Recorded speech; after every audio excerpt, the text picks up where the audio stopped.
বুড়ো মেয়েরা পালাতো। এখন এক ছেলের মা, কেউ দেওরের সাথে, কেউ নন্দায়ের সাথে, কেউ চাস্তো ভাসুরের সাথে সম্পর্ক, কেউ বাচ্চা স্কুলে দিতে যাওয়ার সময় রাস্তার ধারে দোকানদারের সাথে সম্পর্ক। কারণটা কোন জায়গায়? নিশ্চয়ই ডালমে কুচ কালা খায়, শিক্ষাবাব মে হাড্ডি খায়।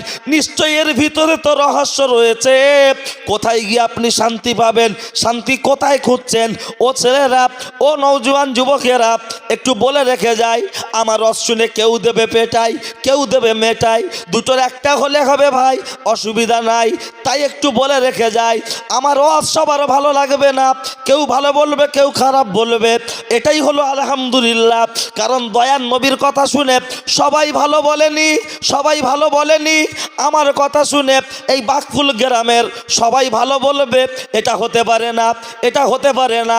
কেউ ভালো বলবে, কেউ খারাপ বলবে, কেউ পিছনে গাল দেবে, কেউ মাথায় টুপি নেই, অথচ লোকের ছাদের উপরে বসে বসে বিশাল বড় বড় ডায়লগ দেবে, অথচ ভালো করে খবর নেন ওর নাম কেউ আসতে মুসলমান, ও সূরা ফাতিহা জানে না, কলেমা জানে না, পেশাব করে পানি নেয় না, গান্ডারের মতো চেহারা, আলেমের বিরুদ্ধে সমালোচনা করে, হাফেজের বিরুদ্ধে সমালোচনা করে, ইমামের বিরুদ্ধে সমালোচনা করে। এরকম কিছু তেফেরেঙ্গা শুকনো আছে না নাই? ওদের কথা কোনো পরোয়া নেই। আমার বক্তব্য ভুল হোক আর ঠিক হোক, ধরার মালিক অধিকার একমাত্র এই বাউন্ডারির ভিতরে যারা আছে তারা। তোমার যখন ভোটার লিস্টের নাম নেই, তুমি যখন ডাউটফুল ভোটার, তোমার তো ভোট দেওয়ার অধিকার নেই। তুমি এখানে এসে মস্তারি কেন? শুনতে পাচ্ছেন তো আমার কথা? কি আমার বক্তব্য আপনাদের অসুবিধা মনে হচ্ছে নাকি? ডান দিকের ভাইরা অসুবিধা লাগছে নাকি? না, কারণ একটু বলবো বাপ, বলার জন্য এসেছি। তার কারণ কি জানেন? জ্বর আসলে সবাই জানে প্যারাসিটামল খেলে জ্বর ছেড়ে যায়। তা ডাক্তারের কাছে কি বলছো, ডাক্তার তুমি কি ওষুধ দিলে জ্বর সেরতেছে না, 3 দিন খেলাম। তা ডাক্তার বলছে ঠিক আছে দাঁড়াও। তাই প্যারাসিটামল দিয়ে 55 টাকা নিয়েছিল। এবার ডাক্তার ক্লাভাম 625, মক সিবি অথবা অ্যাজিথ্রাল 500, যাওয়াকে একটা অ্যান্টিবায়োটিক দিয়ে বলছে এই লাও, আর 250 টাকা দাও। বলছে 3 দিন আগে দিলে 55 টাকা, সেরলো না, আবার 250 টাকা। ডাক্তার বলছে এই আগে শুধু জ্বরের ট্যাবলেট খেয়েছো, জ্বর ছেড়ে গেছে, আবার রাত্রে জ্বর এসছে, আর এখন এটাও খাবে এটাও খাবে। 5 দিন খেয়ে দেখো, যদি না সারে স্বাস্থ্যকেন্দ্রে হেলথ সেন্টারে গিয়ে একটু রক্তের রিপোর্টটা করে নিও।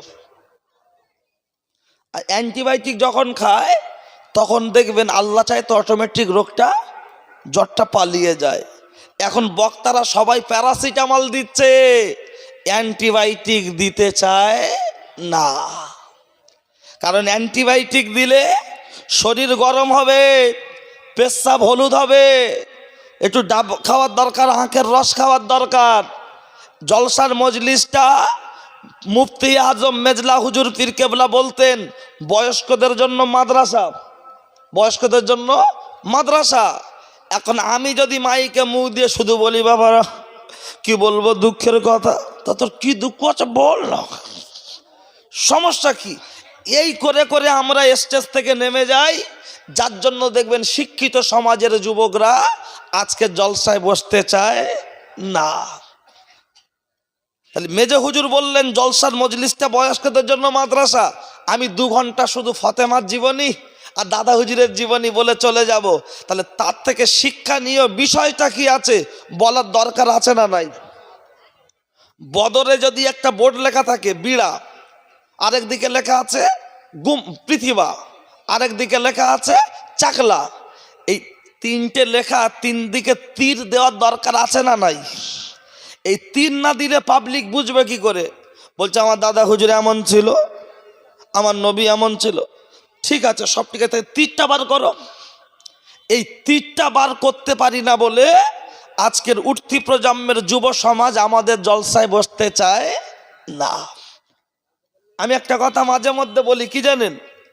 বাঙালি বন্ধুর বাড়ি বিহারি বেড়াতে এসেছে, এসে বলছে ভাই এ কি আছি দেখায়, তো বাঙালি বলছে ভাই এ নারকল গাছ হ্যায়।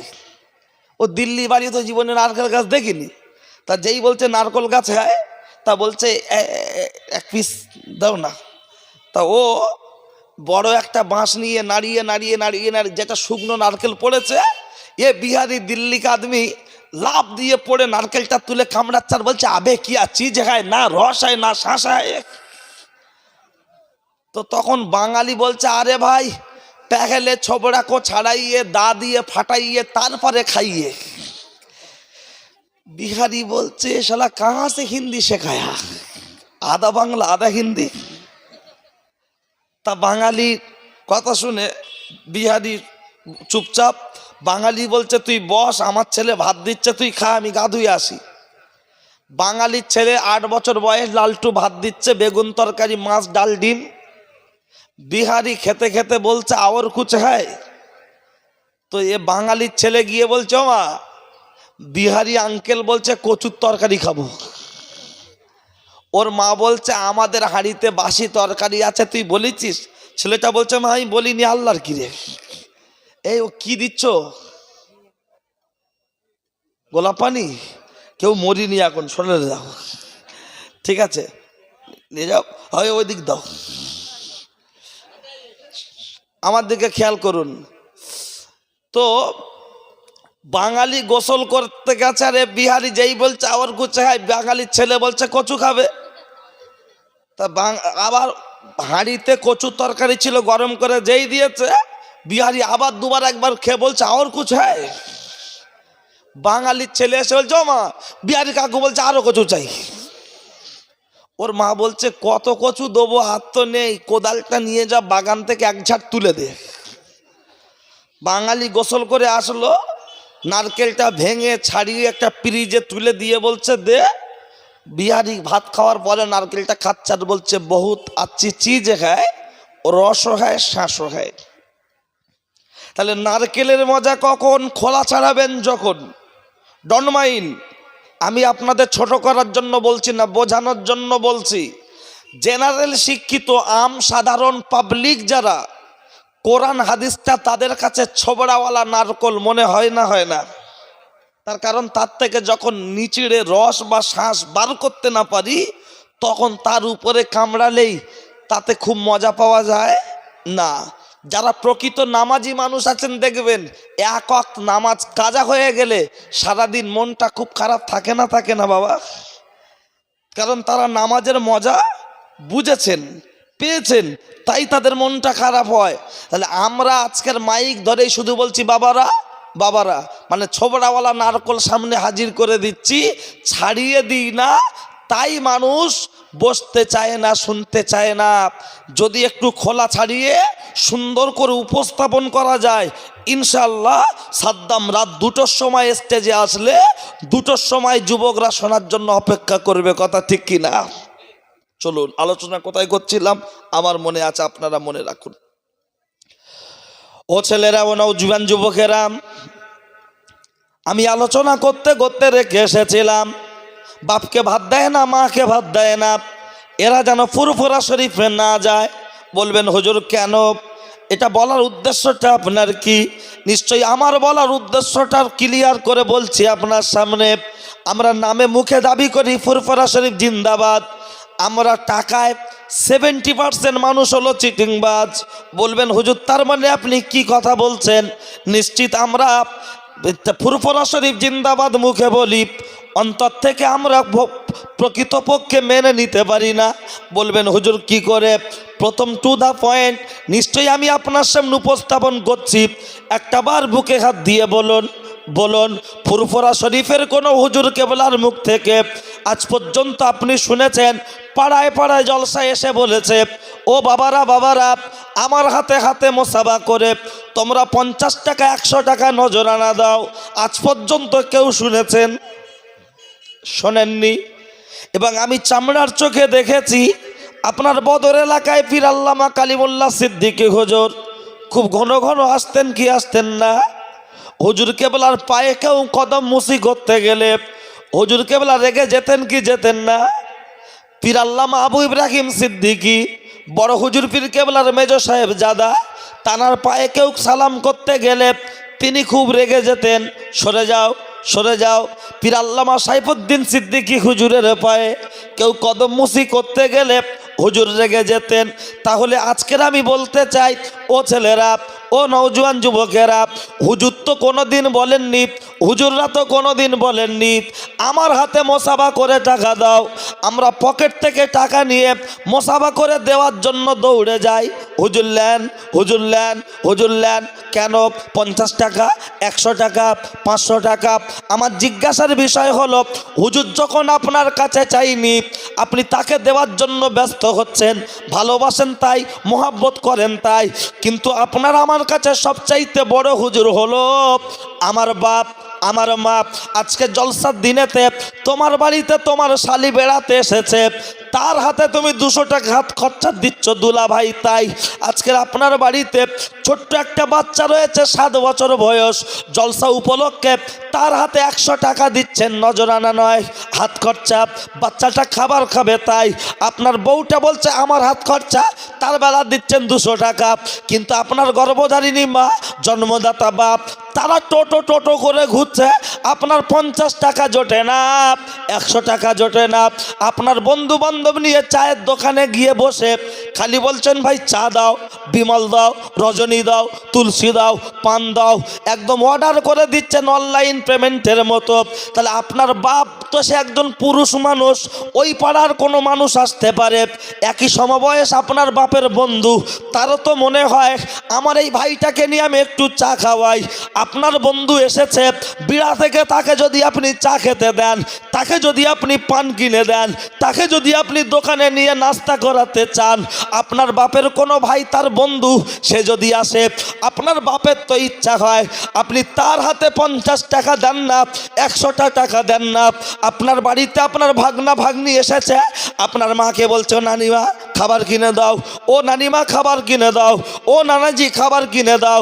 আপনার ভাগনা ভাগ্নি নানো নানি করে পাগল হচ্ছে, আপনি মামা, আপনি আপনার ভাগনা ভাগ্নিকে খাবার কিনে দেবেন কি দেবেন না, এটা আপনার ব্যক্তিগত ব্যাপার, আপনার কাছে হয়তো চাইবে না, কিন্তু আপনার আজকের দিনের জন্য ছোট বাচ্চাটা যদি হাত খরচা দেন, বউটার যদি হাত খরচা দেন, আপনার মা কি অপরাধ করেছে?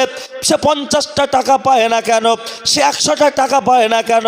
আপনি বছরে একবার করে আজমির শরীফে জিয়ারত করতে যাচ্ছেন, কি সুন্দর গাড়ি ভাড়া করে, কেউ বা প্লেনের টিকিট কেটে বছরে 20,000 টাকা খরচা করে আজমির শরীফে জিয়ারত করতে যায়, অথচ মাকে ভাত দেয় না, বাপকে ভাত দেয় না।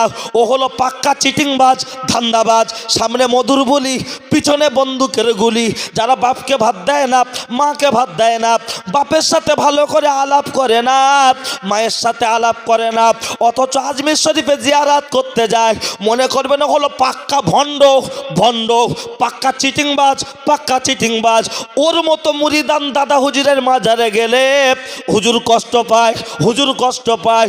বলবেন হুজুর তার মানে ফুরফুরা শরীফের সুলতানুল ওয়াজিন, আশিকে রসুল, ছোট হুজুর পীর কেবলা রহমাতুল্লাহ আলাইহ, তাকে আমরা মানি কি মানি না?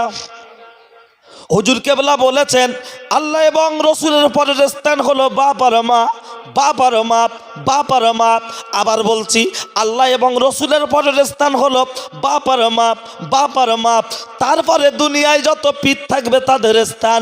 কোলা গাছের 12টা বাজিয়েছে জিরে, মুসলমানদের কোল দেখেছে একদল আগাছা ভণ্ড ফিরে। আজকে লক্ষ্য করলে দেখতে পাওয়া যায় এ বাপের ভাত দেয় না, মায়ের ভাত দেয় না, অথচ ফুরফুরা শরীফ জিন্দাবাদ দিচ্ছে, ফুরফুরা শরীফ জিন্দাবাদ দিচ্ছে। তাহলে হুজুর কেবলাদের নীতি আদর্শ যখন আমরা মানি না, ও কি সত্যিকারের 100% ফুরফুরা শরীফের মুরিদান হতে পারে? হবে না, হবে না। তাহলে ফুরফুরা শরীফের নীতি আদর্শ যখন মানে না, ও তো ফুরফুরা শরীফের মুরিদান হতে পারে না। আজ পর্যন্ত কেউ বুকে হাত দিয়ে বলতে পারবেন আজমিরের খাজা হুজুর বলেছে, আজমিরের পীর সাহেব বলেছে তোমরা আমার হাঁড়িতে টাকা দাও, তোমরা আমার হাঁড়িতে টাকা দাও, আমরা আজমির শরীফের হাঁড়িতে টাকা দিই, কে খাবে? ও তো গাঁজাখর কমিটি খাবে, ও তো গাঁজাখর কমিটি খাবে। ওটা কে খাবে? যারা মাজার শরীফ জিয়ারত করতে গিয়ে দেখে এসেছেন, মাজারের যত খাদেম আপনার আমার চোখে তারা বেশিরভাগ পাগলা, মদখোর, গাঁজাখোর, চুল্লুখোর, হোক্কো মাঝে মাঝে টানছে না, টানে না? এই কথা বাস্তব বলছি তো। এই ইউটিউবার ভাই যারা আছো, কথা কাটিং করবে খুব হিসাব করে ভাই। হ্যাঁ, বলবে হুজুর সাদ্দাম ভাই বলেছে ফুরফুরা শরীফ যাওয়া যাবে না, সেইভাবে কথা যা কাটিং করবে খুব হিসাব করে। আর যারা লাইভ দিচ্ছ ফুল পারলে ফুল লাইভ দেবে, নচেত দেবে না, রেকর্ড করো। কারণ আমি যা বক্তব্য এখন করছি কেউ অল্প শুনলেই রেগে যাবে, বুঝতে পারছেন তো? কেন কোনো জায়গায় লেখা আছে পেশাব করিবেন না, শুধু দন্তের নাকাটা কেটে দিলে কি হবে বলেন তো? হ্যাঁ, যারা দেখবেন লেখাপড়া কেতাব বই না পড়ে পরীক্ষা দেয়, একজন লিখেছে বাদশাহ জাহাঙ্গীর কখনো ভাঙিয়া পড়িতেন না, আর ওর দেখে দেখে পিছনের একটা ছেলে লিখেছে বাদশাহ জাহাঙ্গীর কখনো জাঙ্গিয়া পড়িতেন না। এবার মাস্টার খাতা দেখে বলছে জাঙ্গিয়া পড়িতেন না। আসলে এ যে সামনে যে লিখছে তো বই পড়ে লিখছে, আর পিছনে যে লিখছে তো টুকলি দেখে, মানে ওর খাতা দেখে লিখছে। সচরাচর বানান একটু ভুল হওয়ার মানে সিস্টেম আছে না নাই, হিসাব তাই। তো আমার বক্তব্য ওই একটুখানি শুনলে মাঝখানে মাথা গরম হয়ে যাবে, ওই জন্য পুরোটা শোনার প্রয়োজন। শুনতে পাচ্ছেন তো? একটু সবাই তকবির দিলে অসুবিধা হবে, লোক তো অনেক হয়েছে। দেখুন ইনশাল্লাহ প্রায় ভরে গেছে, তবে জায়গায় জায়গায় বঙ্গোপসাগরের দ্বীপ উঠেছে, একটু একটু ফাঁকা আছে। ইনশাল্লাহ ওটাও ভরবে, লোক টানবো না। নূতন করে যারা আসবেন, মোসাফির যারা আছেন, এখনো কিছু মানুষের বাচ্চা ওই জাহান্নামে আছে, ওদের একটু ঝাপটা দেবো, তাতে অসুবিধা আছে? ওদের কঠিন ঝাপটা দেবো। আই বুড়ো মেয়েগুলো নয় ঘুরছে, ওদের নয় বয়ফ্রেন্ড প্রয়োজন। বাড়ির বউগুলো ঘুরছে কেন, ওদের কি দরকার? তা ওদের পিটি নয় নাম্বারগুলো লিখে দিক তাদের স্বামীরা, যে মিস কল দেবে, ফোন করবে, তাহলে ভালো লাগবে। কারণ এগুলো লজ্জা, জলসাও হবে, মেলা হবে, এটা আমি বিশেষ করে কখনো মানতে পারি না। আমাকে ডাকা হয়েছে কেন, খেলা করার জন্য নয়। অন্য কোন বক্তাকে ডেকেছেন, কোন আলেমকে ডেকেছেন সেটা আমি বুঝি না। আমাকে যখন ডেকেছেন জলসার জন্য, পাশে মেলা দিলেন কেন? এখানে যে জিনিসগুলো বিক্রি হচ্ছে 12 মাসের জন্য বিড়াতে পাওয়া যায় না, যায় না? 12 মাসের জন্য পাওয়া যায়, তারপরে আজকে ভিড়। বলবেন হুজুর বাজারে খুব পাড়ার ছেলেরা, লকডাউনের পর মানুষ একটু দোকান টোকান না বসলে ওদের কি করে চলবে? ও শয়তান বাচ্চা ধর, যে এত লকডাউনের দরদ বুঝেছে। কই তোমার যখন ওদের যখন খাওয়া হচ্ছে না, তখন তোমার দরদে উতলে উঠে দিয়ে আসার সময় হয়নি? তুমি নরেন্দ্র মোদীর থেকে বেশি দয়ালু, তুমি মমতার থেকে বেশি দয়ালু, তুমি বুদ্ধদেবের থেকে বেশি দয়ালু। তারা ভোটে দাঁড়িয়েছে, ভোটে লড়বে, তাই তারা লকডাউন করে রাজনীতি করেছে। তুমি কিসের জন্য তাদের হয়ে দালালি করছো? নিশ্চিত তোমারও ইবলিসের সাথে যোগসূত্র আছে। তাই মেলা বসালে ইবলিস খুশি হয়, আর না বসালে ইবলিস রেগে যায়। বলবেন হুজুর এটা কোথায় লেখা আছে? এটা লেখা অন্য জায়গায় নেই। এই মেলা প্রসঙ্গ, দোকান প্রসঙ্গ যদি আমি বলি ইবলিসের কথা, কান গরম হয়ে উঠবে কমিটির। লেখা আছে তফসিরে আলিফ লাম মিম বসিরাট আল্লামা হুজুরের তফসিরের কিতাবে, বুঝতে পারছেন? সব আছে, আমরা আপনাদের সামনে উপস্থাপন করি না, ভয় লাগে। ঠিক আছে, আমি বলবো আমার সব ভয় টয় কিছু নেই। ইনশাল্লাহ আপনারা যদি ঠিক থাকেন, আমিও ঠিক। সবাই মিলে একটু আল্লাহর নামে ধ্বনি দেবো। আমি মাঝে মধ্যে একটু তকবির দেবই, তার কারণ মাঠে জোন কাজ করলে পান বিড়ি দিতে হয় কি হয় না? আপনারাও চাষ করতে বসেছেন, বলবেন হুজুর চাষ পটল না বেগুন? পটল না বেগুনও নয়, রাসূলুল্লাহ বলেছেন আর দুনিয়া ও মাজরাতুল আখিরা। এই জায়গায় চাষ করবে যে কবরে গিয়ে ফসল তুলতে পারবে সে। চাষ না করে লোকের খেতে হামলা করলে থবনা থাকবে না, উড়ে যাবে, উড়ে যাবে। তাহলে আমরা সবাই চাষ করতে বসেছি, আখেরাতের চাষ। সেই আখেরাতের চাষের জন্য সবাই মিলে একটু নড়ে চড়ে নারাই তাকবীর। ভাই এত লোক হয়েছি, খুব জোরে বলার দরকার হবে না, সবাই মিলে আল্লাহর নাম বললে গম গম করবে না, করবে না? কয়েকজন মানুষ বলছে আমাদের এনআরসি করে তাড়িয়ে দেবে, বলছে না? আমাদের কাগজ আছে না নাই? কাগজ যখন আমাদের আছে, তাড়াতে পারবে না। ভারতবর্ষে আমাদের জন্ম, জায়গার নাম হিন্দুস্তান, এখানেই হবে আমাদের কবরস্থান। আমরা যাব না পাকিস্তান, এখানেই আমাদের হলো জন্মস্থান, কথা ঠিক কি না? তাহলে আমরা যখন থাকবো, যারা আমাদেরকে তাড়িয়ে দেওয়ার জন্য প্ল্যান করছে, ইনশাল্লাহ তারা সাকসেসফুল হতে পারবে না। আমাদের AK-47 নেই, কামান নেই, বোম নেই, কিন্তু আমাদের দিলের ভিতরে আছে আল্লাহ ও রসুল। সুতরাং আমরা যদি আল্লাহকে আল্লাহর মতো করে ডাকতে পারি, আমার আল্লাহ ডাকের সাড়া দেবে। ওরা এনআরসি করে আমাদের তাড়াতে আসলে আমরা এক তকবীরে ওদেরকে ডিলিট করে পুরো ফরম্যাট করে আউট করে দেবো ইনশাল্লাহ। সবাই মিলে একবার আল্লাহর নামের ধ্বনি। 34 বছর বামফ্রন্টের পিছনে স্লোগান দিয়েছেন, 11 থেকে 21 দাদার পিছনে দিদির পিছনে দিচ্ছেন। বাৎসরিক জলসায় বসে বাপ বেটা চাচা ভাইপো নাতি মিলে একসঙ্গে আল্লাহর নামে তাকবীর দেবো। এই আওয়াজ যারা কোরআনের দুশমন, দেশের দুশমন, তাদের কলিজাটা যেন থরথর থরথর থরথর করে কেঁপে ওঠে। ইমানদার যখন আল্লাহু আকবার বলে, ওদের কলিজাটা থরথর থরথর করে কেঁপে ওঠে। ইতিহাস প্রমাণ দিচ্ছে, প্রয়োজন হলে বলবো। সবাই মিলে এক বাক্যে আল্লাহর নামের ধ্বনি, নারাই তাকবীর।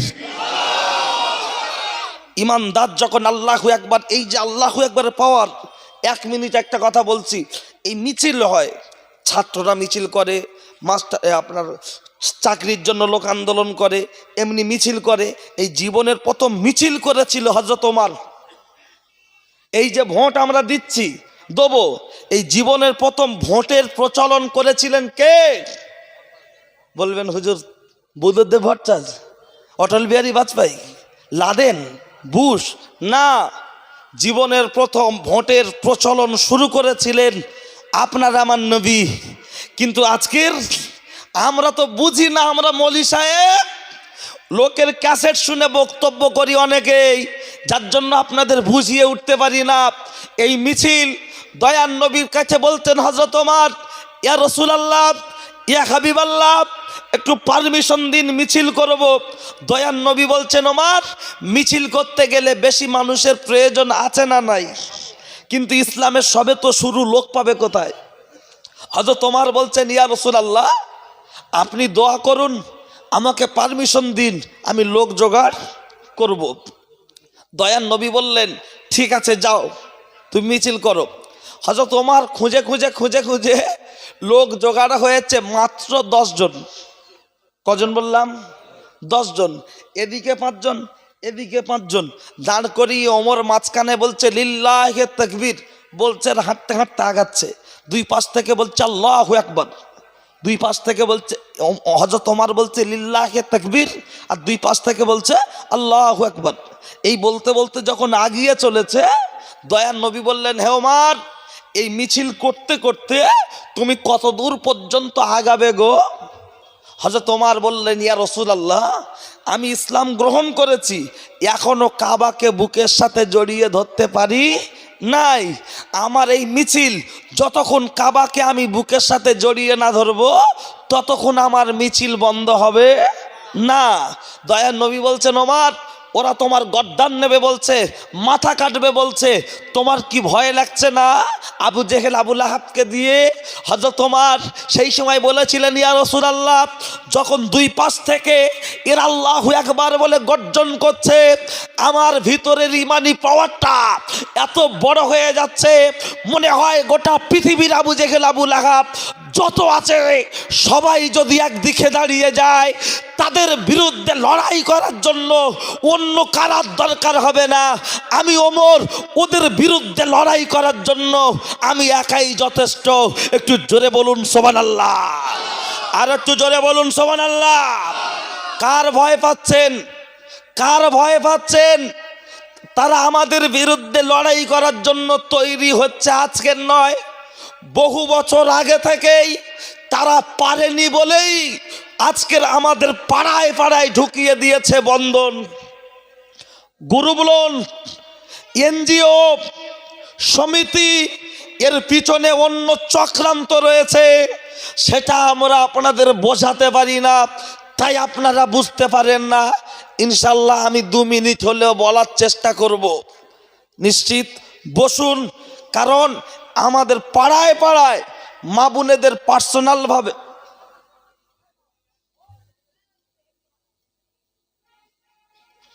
পাড়ায় পাড়ায় আমার মা বোনেদের বুঝিয়ে বুঝিয়ে গ্রুপ লোনের মধ্যে ঢোকাচ্ছে না ঢোকায় না? কত উপকার বলেন দিন। আপনি লোন নেওয়ার জন্য ব্যাংকে ছুটছেন, বিএসকেবি লোন, আপনি ব্যাংকে ছুটছেন কৃষি লোন নেওয়ার জন্য, আপনাকে দিচ্ছে না, আর বউটা শুধু একবার নাম লিখিয়ে দিলেই লোন দিচ্ছে। তার মানে বুঝতে পারছেন, ডাল মে কুচ কালা খায়, শিক কাবাব মে হাড্ডি খায়। আপনি একজন পুরুষ মানুষ, আপনি ব্যবসা বাণিজ্য থেকে ফিরছেন, কোনো বাসে ভাড়া দিয়েছেন কি না, আপনার যে মাল আছে 10 টাকার মাল 18 টাকায় কিনেছেন, 18 টাকার মাল আপনি দোকানদারের কাছে বিক্রি করেছেন, মাল দেননি, টাকা নিয়ে চলে এসেছেন। এক কথা আপনি 2 নম্বর ইনকাম করেছেন। আপনার স্ত্রীর জন্য আপনার ওই ইনকামটা কিন্তু হালাল, আপনার বাচ্চার জন্য হারাম। এরা দেখেছে ইসলামটাকে চক্রান্ত করে শেষ করতে যখন পারেনি, তখনই ওরা দেখেছে পুরুষ মানুষের দ্বারাই শুধু সুদ খাওয়ালে হবে না, বাড়ির মহিলাটার হাতে যদি আমরা হারামটা ঢুকিয়ে দিতে পারি, তাহলে গোটা ফ্যামিলি পুরো চপের মতো প্যাকিং হয়ে খাবে। এমনি আলুর খোলা আমরা কেউ খাই না, আর চপে দিলে ফেলি না, খালি বলে গরম আছে দাও, বিট নুন ঠেকাচ্ছে, আর হলারে আমরা দিচ্ছি, পুরো 14 নম্বর গুডাউনে গিয়ে জমা হচ্ছে। তা ওরা দেখেছে এমনি আলুর খোলা যখন খায় না, চপের ভেতর দিয়ে যদি প্যাকিং করে দেওয়া যায়, তাহলে সহজে আর কেউ বাদ দেবে না। তারপরে বন্দরের অন্য কথা আছে, প্রয়োজনে ব্যাখ্যায় আমি পরে আসছি, ওটা এক্ষুনি বললি মানুষ গরম হয়ে যাবে, বলে যে ছেড়ে দেওয়ার আগে ওটা বলে যাব, গরম হলো হলো, নরম হলো হলো, সমস্যা নেই। বুঝতে পারছেন তো? ওই জন্য আগে খানিকটা বলে নি। মেয়েরা আছে তো নাকি? হ্যাঁ বসো, তোমাদের দিচ্ছি আমি। যা ভাবলে ঘুরছে না, মনে হয় যেন ফতেমা তো জোরা, অথচ মারা গেলে 5টা কাফনের কাপড় পরাবে, আবার এরম বেড কভার এরম ওপরে চাপা দে, কি সুন্দর করে লে যাবে। আর জ্যান্ত অবস্থা এখন বাজারে ঘুরছে, দেখেন ওর পেট ফিট সবাই দেখছে। এখন পর্দা করার দরকার হয় না। আর ফাঁকা হলে একটু ভালো হয়। হ্যাঁ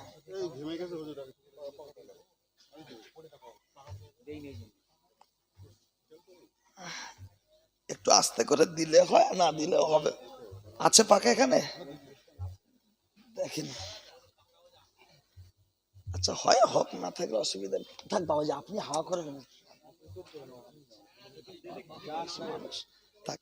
আচ্ছা আমার দিকে আপনারা খেয়াল করুন, ইনশাল্লাহ এটা আমাদের ডেলি কাজ। তবে আজকের বাঁচায় একটাই জলসা, যার জন্য ছিল 2টো, এই ইলেকশন পারপাস বিভিন্ন জায়গায় জলসা ক্যান্সেল হচ্ছে, আবার আগামীকাল 3টে, তারপরের দিন 2টো, আবার হয়তো কোনোটা দিনের দিনও ক্যান্সেল হয়ে যাচ্ছে জলসা। কারণ এই যেহেতু একটা ভোটের ব্যাপার আছে, তো সরকারি নিয়ম তো আমাদের মানার প্রয়োজন, এলাকার শান্তির স্বার্থে একটা নিয়ম বিধি মানার প্রয়োজন। চলুন ঠিক আছে, ওরকম থাক, অসুবিধা নেই। ভাই আমি আপনার সামনে যে কথা বলছিলাম, চলুন বন্ধনের কথা একটু পরে, পর্দার কথা যেটা বলছিলাম, না বললে উপায় নেই। কেন জানেন? আরে একদিনই আর কটা কথা বলবো বলেন দিন, যে দিকটাই বাদ দিই সেই দিকটাই যেন রয়ে যায়, ওই জন্য সব কথা একটু একটু করে বলি। বুঝতে পারছেন কি? আপনাদের অসুবিধা হচ্ছে নাকি?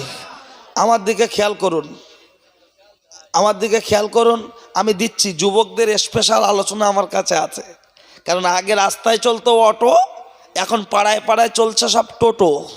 যদিও গাড়িগুলো দেখতে বড় ছোট, রাস্তায় চলছে বেশি। বউরা ভিতরে বসে হচ্ছে খুশি, ভিতরে বসে বলছে জেলে দাও আলো, আমাদের পাড়ার লোক যেন মুখ দেখে বলে ভালো, প্রয়োজনে ও কথাও বলতে হবে, বলো কথা ঠিক কিনা। আজকের দিনে কিছু কুটুম এসেছে, এত ছ্যাঁচড়া, এসেই বলছে শরীরটা খুব খারাপ। তা তোর যখন কলেরা হলো তুই এখানে এলি কেন? ডাইরেক্ট তো হসপিটালে যাবি, কথা ঠিক কিনা। আর যে বাড়িতে কুটুম এসে বলবে কলেরা হয়েছে, শরীরটা খারাপ, ওর গোশ ভাত না দে যদি সাবু দেওয়া হয় কেমন হয়? যে তুমি যখন বলেছো তোমার কলেরা হচ্ছে, তা গোশ ভাত না খেয়ে 2টো সাবু খাও, সাবু খেয়েটে কেমন থাকো না থাকো দেখো, ঘন্টাখানেক পর অসুবিধা হয় বাল্লিক দেওয়া হবে। ও যদি জামাই হয় না, মেয়েটার ডেকে বলবে, "এই ঝুমা এদিকে, আমি তোর মার জামাই না, ই খায়, বেশি রাগাবি নি, তোরও তালাক দেবো, তোর মারও দেবো।" ও বোতল, তুমি এসে বললে তোমার কলে রাখা হয়েছে, ও মনে হচ্ছে না এলে এ জলসা কবুল হতো না। আর ওই এমন ভাবলে এসে মনে হয় যেন অজয় দেবগানের ফুফুতো ভাই, একদম না কোনো সিস্টেম না কিছু। তাই আমি অনুরোধ করব, অন্তত কুটুম যাদের বাড়িতে আছে, যদি শুয়ে পড়ে, গরমের সময় 11টা এখনো শোয়নি, যদি শোয় অন্তত ডেকে দাও, একটু পেশাব করে সুখ।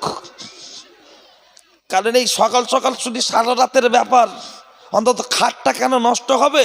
ওরকম ছোট লোক যারা আছে অন্তত একটু বলে দাও। আসলে বলা যায়, এই মালঞ্চর পাশে একটা জলসায় বলেছি, স্টেজ থেকে নামছি, আমার ড্রাইভার দেখে কি হলো রে, বলে ওই গাড়ি ইট মারবে বলে লোক দাঁড়িয়ে আছে। আল্লাহ, গাড়ি কোথায়? বলছে এই দূরে রেখে এসছি। তা আর গাড়িটা আমার না, ভাড়ার গাড়ি, বুঝলেন, গরিবের ছেলে, গাড়ি কিনতে পারিনি।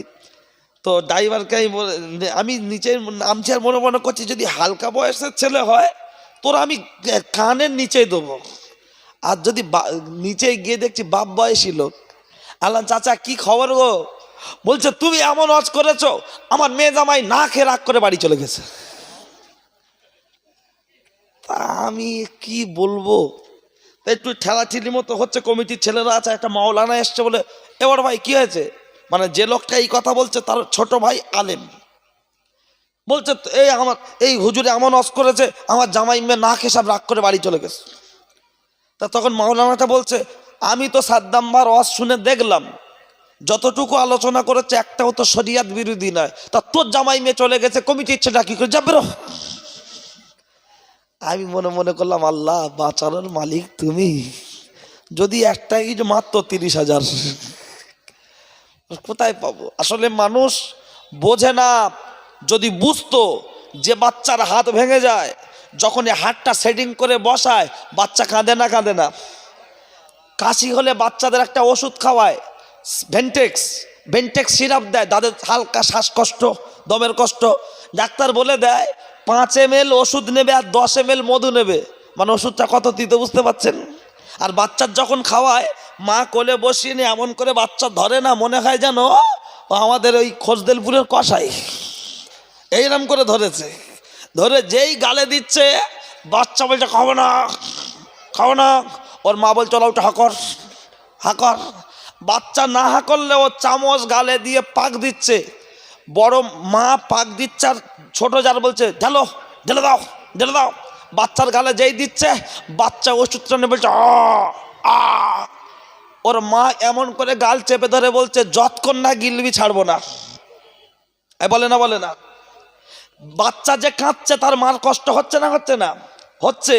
কিন্তু আমার বাচ্চা যদি 4 দিন 5 দিন 6 দিন ওষুধটা খায়, আল্লাহ চাই তো পুরো সুস্থ হয়ে যাবে, ওর আর কোনো কষ্ট থাকবে না। কিন্তু এই 5 দিন কষ্ট করে যদি ওষুধটা না খাওয়ানো যায়, দুধ খেতে গেলে দম বন্ধ হয়ে যাচ্ছে, ভাত খেতে গেলে কাশি হয়ে শ্বাসকষ্ট হচ্ছে, রাত্রে ঘুমাতে পারছে না, দিনের বেলা খেতে পাচ্ছেন না, তার আলাদা কষ্ট হচ্ছে কি হচ্ছে না? তাই মা 3 দিন 5 দিন তার কষ্ট সহ্য করতে রাজি, কিন্তু সারা জীবন সহ্য করতে রাজি নয়। তাই তিতে ওষুধটা খাওয়াচ্ছে। আমি আমজাদ হোসেনের ছেলে, আমি সাদ্দাম হোসেন, যখন তারকেশ্বর বাগবাড়ি থেকে আমাকে ডেকে এনেছেন, আমার সমস্ত কথাটাই তিতো। যদি 3 দিন কষ্ট করে গিলতে পারেন, রক্ত ফিল্টার হবে, চুলকোনা ভালো হবে, দাঁত দূরে সরে যাবে, আর চট করে আপনার দাঁত হাজা চুলকানি হবে না, পেটের কৃমি মরে যাবে। তাই একটু কষ্ট হলেও আপনাকে আজকের গিলতে হবে। বোঝা গেল কথা? চলুন ভাই ও বাবাজি, আলোচনা কোথায় করতে করতে রেখে এসেছিলাম আমার মনে আছে, আপনারা মনে রাখুন। আপনারা ভুললে চলবে, কিন্তু আমি ভুললে চলবে না। কারণ যারা রোড কন্ট্রাক্টর কাজ করে, দেখবেন ক্যালভার্টের জায়গাগুলো সবার শেষে কাজ করে না করে না? কারণ খেয়ে যখন হয় ওখান থেকেই আগে হয়, বুঝতে পারছেন তো? আর ও তো একটা সিস্টেমের নিয়মের ব্যাপার আছে, 3 বছর না গেলে ও পেমেন্ট পাবে না। ওই জন্য দেখবেন থুতু দিয়ে